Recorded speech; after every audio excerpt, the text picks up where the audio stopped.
বাবারে বাবারে বাবারে কি ভারী বইগুলো।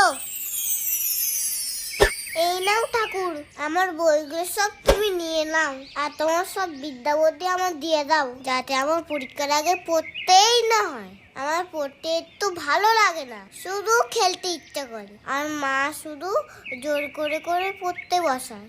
না পড়ে কে পরীক্ষায় পাশ করতে পারে শুনি? কে বললো কথাটা?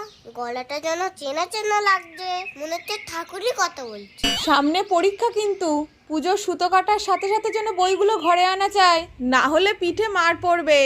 তুমিও এরকম বলছো? তোমার তো অনেক পাওয়ার, আমাকে একটুখানি দিয়ে দেবে, তাহলে আমি এমনি এমনিই পাস করে যাবো। তাহলে আমার মার হাতে কিলচর খেতে হবে না। শুধু কিলচর না, আরো অনেক কিছু অপেক্ষা করছে তোর জন্য। না পড়ার জন্য এইসব ফোন দিয়ে এটেছো তুমি? পুজো হয়ে গেলে যেভাবে বইগুলো নিয়ে এসছিস সেভাবে বাড়ি নিয়ে আসবি, সামনে পরীক্ষা। ও মা, তুমি এতক্ষণ ধরে কথা বলছিলে, তুমি কি আমার সব কথা শুনে নিয়েছো? মারা না সব কিছু জানে।